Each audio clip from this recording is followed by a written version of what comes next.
আমি আরিফ গ্রিলস। আমি রাজনীতিবিদ, রাজনীতির পাশাপাশি টেবিলের নিচ দিয়ে ঘুষ নিয়েছি। পড়াশোনা করার বয়সে রাজনীতিতে ঢুকে বড় বড় নেতাদের চামচামি করেছি।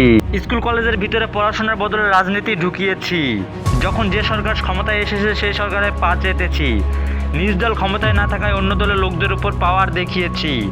মহান আল্লাহ তাআলার সৃষ্টি আম গাছকে সার্জারি করে জাম গাছে পরিণত করেছি। রাজনীতিতে গণপিটুনি খাওয়ার ভয়ে আমার দুই ভাইকে আলাদা আলাদা দলে যোগ দেওয়ার পরামর্শ দিয়েছি। শেষমেশ দেশের টাকা চুরি করতে গিয়ে ধরা পড়ে জনগণের হাতে গণপিটুনি খেয়ে আমি এসেছি এই ভয়ানক অ্যামাজন জঙ্গলে। বর্তমানে রাজনীতিতে পা দিয়েছে ছোট থেকে বড়, বড় থেকে বুড়ি। চলেন আজকের ভিডিও শুরু করি। আমি আরিফ গ্রিলস। দুর্ভাগ্যবশত হেলিকপ্টারের চাকায় হাওয়া না থাকায় হেঁটে হেঁটে চলে এসেছি আমি এই ভয়ানক অ্যামাজন জঙ্গলে। আজকে আমি দেখাবো এই ভয়ানক অ্যামাজন জঙ্গলে কিভাবে চুল পাকনামি করে বেঁচে ফিরতে হয়। তো বন্ধুরা, এই ভয়ানক অ্যামাজন জঙ্গলে একটা জিনিসের সন্ধান পেলাম। এটা আমি জানি, আগে থেকেই জানি এই জিনিসটা এখানে আছে, তবে খুব বেশি একটা দেখা যায় না। এটা একটা সিজন থাকে, সেই সিজনে দেখা যায়, তবে এটা একটা আনসিজনে দেখা যায়। এটা বিষাক্ত। আমরা একটু দেখাই। এই যে আমরা কিন্তু দেখতে পাচ্ছি, এই যে এটাকে কেরলা পোকা বলা হয়। এটা যদিও বিষাক্ত, তবে আমার কাছে বর্তমান খাবারের কোনো কিছু সামগ্রী নাই, খাবারের সামগ্রী নাই, সেটা আমার মনে উপকার আসবে। বিষাক্ত হলে কিছুটা প্রোটিন পাবো এটা, যাতে আমার 5 দিনের সার্ভাইভের জন্য কিছুটা উপকার আসবে। আমি পূর্ব ইউরোপের জর্জেরিয়া পাহাড়ি জঙ্গলে টিকে থেকেছি, তবে এবার উদ্ধার পেতে গেলে সবচেয়ে ভালো উপায় হচ্ছে ব্ল্যাক সি বা কৃষ্ণ সাগরের দিকে এগোনো। খাড়া চড়োয়ার জায়গা থেকে এখন চলেছি সমতলের জলা জঙ্গল দিয়ে। তো বন্ধুরা দেখেন, হঠাৎ একটা জিনিসের সন্ধান পেয়েছি। দেখেন, এই পোকাটা এই জঙ্গলে খুব বেশি দেখা যায়। খুব বেশি দেখা যায়, একটু ভালো করে লক্ষ্য করলে দেখতে পাবেন। পোকাটা খুব বিষাক্ত। তো এগুলা পোকা বিষাক্ত হলেও কিছুটা প্রোটিন পাওয়া যায়, আবার এগুলো স্বাদ অনেক টেস্ট, তবে এগুলো ধরাটা খুব মুশকিল। সবচেয়ে চমৎকার বিষয় হলো এই পোকার 8টা পা আছে। তো এই পোকার নাম হচ্ছে মাকড়সা। এটা গ্রামে গঞ্জেও দেখা যায়, কিন্তু ওগুলার থেকে এটা একটু আলাদা। এটা বিষাক্ত, গ্রামে সাধারণ থাকে, তবে এটা একটু বিষাক্ত। এটা যদি আপনাকে কামড়ে দেয়, আপনি 3 দিন বিছানা থেকে উঠতে পারবেন না, তাই সাবধানে থাকবেন। আমার মানে এখানে সার্ভাইভ করা লাগবে 3 থেকে 4 দিন। এটা আমার অনেক কাজে আসবে, এটার মধ্যে অনেক প্রোটিন আছে। এটা এশিয়া মহাদেশে খুব বেশি একটা দেখা যায় না, তবে এটার স্বাদ অনেক। তো এটা আমি আমার কাছে রেখে দেবো, আমার ক্ষুধার দূর করে দিবে এটা। তো এটা আমি রেখে দিলাম আমার সাথে। আমি আপনাদের আমার জীবনের একটা ঘটনা বলি।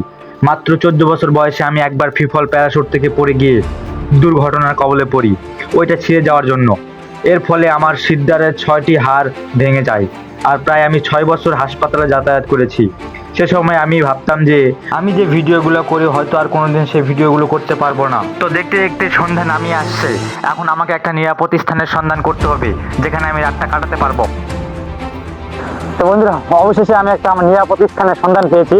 যে জায়গাটা দেখে মনে হচ্ছে এই রাতটা আমি এখানে থাকতে পারবো, মানে সুন্দর একটা জায়গা। এই জায়গা যদি আমি একটু সুন্দরভাবে একটু পরিষ্কার করে নিই, এই জায়গায় আমি রাতটা থাকতে পারবো, কোনো ব্যাপার নয়।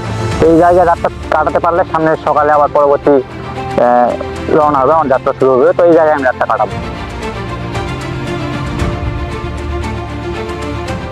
অবশেষে সকালে রওনা দিলাম। আমি আপনাদের দেখাবো যে এরকম ভয়ানক অ্যামাজন জঙ্গলে কীভাবে সার্ভাইভ করবেন, কীভাবে জীবনটাকে হাতের তালায় রেখে আপনি চলাফেরা করবেন। কিন্তু আপনাকে সবসময় সতর্ক থাকতে হবে। অনেক আগেই জানা গিয়েছে যে এরকম ভয়ানক অ্যামাজন জঙ্গলে অনেক বড় বড় প্রাণীর দেখা মেলে, যারা নাকি অনেক হিংস্র হয়। এর ফলে এক নিমিষে আপনার প্রাণ যাওয়ার সম্ভাবনা থাকে। অনেক ঘোরাঘুরির পর আমার একটু ক্ষুধা পেয়েছে, তো আমি এখন কিছু খাওয়ার ব্যবস্থা করব। আমি যে খাবারগুলো সংগ্রহ করে রেখেছিলাম, আমার কাছে কিছুটা কেরলা পোকা আছে। আমি একটা কেরলা পোকা বের করে এটা আমি খাবারে উপযুক্ত করে তুলব। প্রথমত আমাকে আগুন জ্বালিয়ে এখানে একটু পুড়িয়ে নিতে হবে। তবে এটাকে আমি এমনিও খেতে পারবো, কিন্তু এর ভিতরে বিষাক্ত কাঁটা আমার ক্ষতি করতে পারে। এটাকে পুড়িয়ে নিলে বিষাক্ত কাঁটা সব মরে যেতে পারে, এই জন্য আমি সেটাকে পুড়িয়ে নিব। তারপর এটাকে আমি খাবো, তবে হালকা পুড়তে হবে, খুব বেশি পুড়লে খাবারের স্বাদটা থাকে না। এটা পুড়িয়ে নেওয়া হয়েছে, এটা এখন খাবারের উপযুক্ত করে তুলেছি, দেখি কেমন হয়। হ্যাঁ, এটা খুব টেস্টি। এটা আমি এর আগেও এই জঙ্গলে আমি এর আগেও সার্ভাইভ করেছি। এই জঙ্গলে সার্ভাইভ করার সময় এটা খেয়ে দেখেছি, এটা নতুন না, এর পূর্বে আমি খেয়েছি। তবে এই জঙ্গলে খুব বেশি একটা এগুলো দেখা যায়, একটা সিজন আছে, সিজনাল দেখা যায়, তাছাড়া দেখা যায় না। খুব সময় শীতের আগ দিয়ে দেখা যায়, শীতের সময় খুব বেশি দেখা যায়। তবে এটা অনেক টেস্টি। এটা যদি আপনি পুড়িয়ে খেতে পারেন, অনেক টেস্টি। এটা আমি খুব ভালো লাগে। আপনাদের কার কাছে কেমন লাগে সেটা আমি জানি না, কিন্তু আমার কাছে খুব ভালো লাগে। সত্যি একটা অসাধারণ খাবার।